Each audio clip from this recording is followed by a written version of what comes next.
No Eu Fiscalizo Entrevista, nós vamos conversar com Fernando Camargo, auditor do Tribunal de Contas da União, formado em Direito e Administração Pública e especialista em Gestão Estratégica e Finanças. Obrigada por aceitar o nosso convite, Fernando. Eu que agradeço.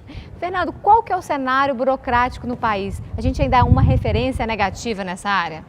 Certamente. O Brasil, infelizmente, ele tem se mantido nos piores lugares nos rankings internacionais que aferem a burocracia. Em alguns indicadores, o Brasil está em 125 de 190 países. E temos colocações vexatórias, como, por exemplo, a dificuldade e a complexidade para se pagar tributos. Nós estamos em 184 de 190 países analisados. A burocracia é realmente necessária para a organização do Estado? A burocracia ela vem com Max Weber para dar impessoalidade à questão dos negócios públicos. Contudo, a disfunção burocrática é um problema, não a burocracia em si. E quais são as principais disfunções da burocracia? É um ensimesmamento, é a burocracia não pensar no cidadão, ela é antidemocrática. Na medida que o Estado, pensando só em si, ele passa para o cidadão e passa para o empresário toda a sua ineficiência. Esse é um dos aspectos negativos da burocracia. E quando que ela começa a prejudicar o cidadão, quando ela começa a prejudicar aquele usuário do serviço público? Isso é um pouco intuitivo, as pessoas começam a perceber isso. Quando o cidadão tem dificuldade para tirar um passaporte, um documento de identidade, quando a empresa tem dificuldade para pagar um tributo pela complexidade, quando um empreendedor tem dificuldade para abrir a sua própria empresa, isso denota que a burocracia passou dos limites. Como a gente consegue aliar um Estado eficiente, competitivo, diante de todo esse cenário? Isso é um processo contínuo, um aprendizado contínuo. Veja, a gente está hoje no que eles chamam de quarta revolução do Estado.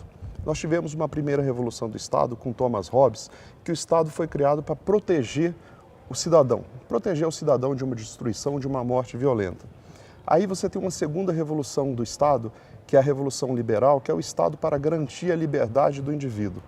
Aí você vem a terceira revolução do Estado, já com o Estado social-democrata, que é você garantir uma renda mínima, saúde, educação.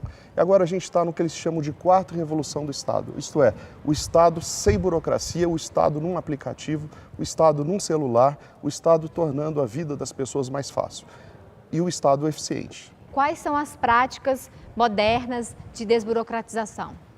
Eu vejo que o Brasil ainda está começando, a gente está ainda nos primeiros passos. Eu acredito que só a atenção ao problema já denota uma vontade de resolvê-lo. A gente já tem algumas questões concretas que estão dando certo aqui?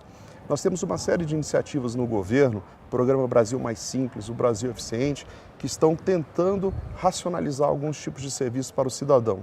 No âmbito da competitividade das empresas, é que eu acho que o Brasil tem que avançar muito. A gente pode dizer, então, que novas legislações têm contribuído também para essa desburocratização? Sim, esse é o grande objetivo, de você também fazer um novo marco legal.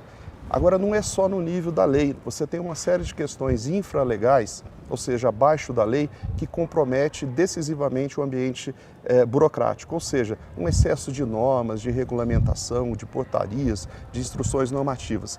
Não há que se mudar apenas o marco legal, há que se ficar atento também ao que está abaixo da lei. Como que a gente consegue mudar esse cenário para ir para algo mais prático, para ir para algo que dê certo, que seja eficaz, eficiente e também econômico do ponto de vista dos recursos públicos? A eficiência é o que se busca a todo custo. A gente tem um orçamento limitado. Contudo, verifica-se que o problema também é cultural. O Brasil teve um Estado antes de ter uma sociedade. Quando Dom João VI veio ao país em 1808, ele já trouxe uma quantidade de normas, já trouxe uma Constituição. E o Tribunal de Contas da União, como ele tem contribuído para essa desburocratização do país? O Tribunal de Contas da União é fundamental nesse tema, porque ele tem capacidade de influenciar com suas decisões, principalmente no nível infralegal. A gente pode determinar, a gente pode verificar o que está sendo realizado pelos ministérios e até que ponto a legislação é eficiente ou não é eficiente.